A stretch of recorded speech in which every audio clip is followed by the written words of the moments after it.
Okay, so I would like to talk to you. We are going to talk today to Gracia Liu-Farrer, who is a professor at the Graduate School of Asian and Pacific Studies and also a director of Institute of Asian Migration. So welcome and thank you very much for your time. Oh, thank you for inviting me to this. So first of all, I would like to ask you to tell us about how and when did you come to Japan? Um, I came to Japan in 1998 for the first time. That was because actually my husband found a job here in Japan, so I'm kind of a family migrant um, at the very beginning, and then I went back to Chicago to continue my PhD program in 1999. And then I came back again to do my field work. And then after my PhD, um, project, I decided to stay here because my family are here. So that's the reason I came to Okay, Japan, and I have been in Japan on and off for over 20 years. so you did your PhD in sociology in Chicago, right? Yes, I did. So what was your research interest in that time? I did, my dissertation was on Chinese migrants in Japan. So I was studying the migration trend from China to Japan since late 1980s. And I have continued migration research. Now I do, my research is um, actually the scope is a broader. So I study different kinds of migrants in Japan and also including their children, second generation and 1.5 generation, their economic locations, their belonging issues, and their identities, etc. So I have continued this research, and recently have also started some comparative research, try to understand the migration situation in Japan better.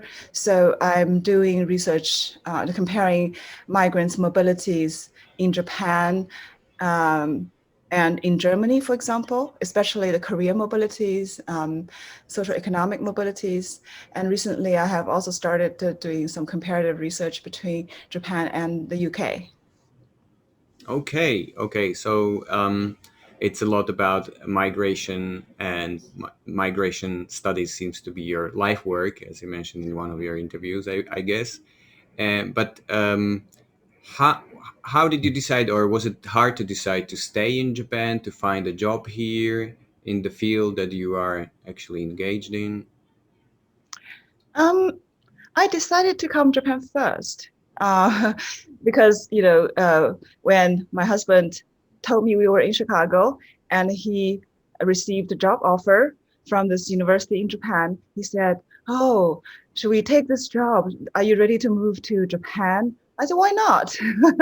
So I've never, at that time, I'd never been to Japan, and I always thought, well, we can always have an adventure, and didn't realize I would stay for 20 years. I thought, oh, well, maybe just a couple of years to see how that country is like. So yeah, so I came to Japan. Then when I was thinking of my PhD project, I was thinking, oh, what should I study? And I wanted to do something with Japan, but at that time, my Japanese was not that good. So obviously, I could not be like a sociologist of Japan society, Japanese society. And but at the time, I noticed that not much literature was about the Chinese immigrants in Japan in English. So that was when I decided I would study the Chinese migrants in Japan. Partly it was it was expanding. The population was expanding so fast. Throughout 1990s, and when I was here, it was like the late 1990s and early 2000. So it was really increasing fast, and not much study, not much research had been done at the time about that group of people. And also, I'm Chinese native speaker. I thought I had an advantage, so that was kind of quite natural, a kind of topic for me to pick up. Okay, so you touched upon that a little bit, but what about doing sociology in Japan? Was it Mhm. hard, or what are your thoughts about that? At the very beginning, I didn't think I was a Japan sociologist. I thought I was a migration scholar, right? And it took me a long time to be confident to actually claim myself as a person that studied Japanese society. And partly because of the language difficulty, I always thought, you needed to be completely fluent in Japanese in order to study a society. I think that was kind of a mindset I kind of inherited from my graduate school. We had a very rigorous kind of foreign language requirement in order to do any field work. Then when I started doing my migrant research in Japan, I still did not think of myself studying Japanese society. But then it was when I was, observing all these people, how intimately their life um, was kind of woven or intertwined with everything in Japan. And I realized that I was studying Japanese society, and immigrants are part of Japanese society. And so I felt, both linguistically I improved, and also analytically I realized, and it's a kind of intellectual revolution, that I am studying Japanese society, just a segment of Japanese society that probably traditionally people didn't think that was a part of Japanese society. So, and so I think I probably not answering your question, but I felt, studying Japanese society can be done from different kinds of approaches and from different kind of angles. And I think, yeah, I'm not doing traditional, okay, gender study of Japanese society, studying this aspect of Japanese study, but I'm studying the migrant communities, migrant life in Japanese society. So that's how I study Japanese society. And then from their perspectives, and also gradually to understand, Japanese perspectives toward the migrants as well. Okay, okay, that's very interesting. So, you came to study sociology of Japan through migration. Right. Yeah, and have you been involved in some other sociological projects? Um, my I I have actually my postdoc was at University of Tohoku University. That was uh, COE Center of Excellence back then. I think Professor Yoshimichi Sato Sensei hired me as a postdoc for the Center of um, um, sorry, social stratification and inequality. So it's CSSI. And yeah, so we did a little bit kind of social inequality research. I was exposed to their research, but I didn't really do a kind of full on about like Japanese people kind of in Japanese society. If the Japanese people I do are the Japanese people of migrant origin. So I think I guess the question is no, and the answer is no. I didn't do other kinds of non-migrant related Japanese Hmm. the sociology of Japan. Okay, okay. And can you think about some negatives of doing sociology in Japan, or positives? Like you mentioned that the language barrier was certainly an obstacle, but is there something else that you can think of? Um, well, I think doing sociology, I think because I do mostly qualitative, research.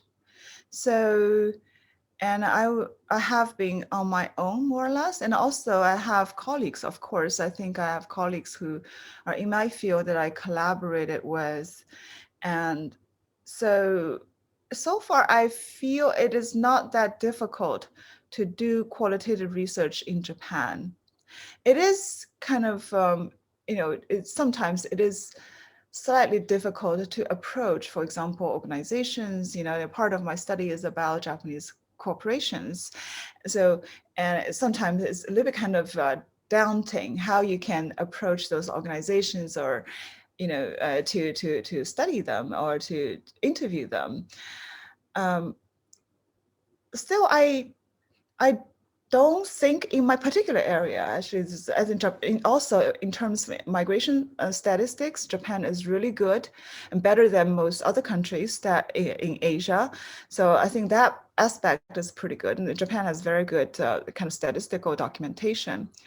I haven't been able to really kind of collaborate with quantitative researchers, even though I was part of the CSSI at Tohoku, and Tohoku is very strong in quantitative research. But I was not part of that. So I sometimes felt like, oh, okay, how can I be involved in that kind of bigger quantitative project? Probably because I think I haven't gained their trust that I could be a quantitative, statistical kind of analyst or stuff like that. But also I think there's different kind of groups, and I feel like I'm a little bit kind of outside of this sort of clusters of researchers. But at the same time, I guess I'm also collaborating with some people who are doing the kind of research that's similar to mine. So there's this kind of mainstream sociology in Japan that I feel like I might not be so kind of closely involved. But still, I mean, there are also evolving this kind of almost like a peripheral, realm of research. So I think I see myself maybe not in that kind of, that block of mainstream Japanese sociologist, but more in a growing peripheral. But still, I mean, I think we are kind of also entering the mainstream, given the importance of the topic. Yeah. Yeah, definitely. I think so. That the migration studies are becoming really important in Japan and in sociology Mhm. as well. Okay, so I have two more questions which I would like to ask you today, and the next one is related to the previous one. So, what do you think are the positives or negatives of living in Japan as a person of foreign origin? Right. Right. Um, I have seen a lot of changes, I think, in Japanese society, in over 20 years that I have been here. Um, the the positive side of Japanese society, I think, is appreciated by all migrants. And that's the general civility and general kind of really orderly kind of social. Um, yeah, it's basically Japan is a very civil society. I'm talking of civility. It's so easy to live and convenient, and extremely. Actually, we are extremely pampered in a sense, right? All our needs, are kind of physical and material needs are kind of met.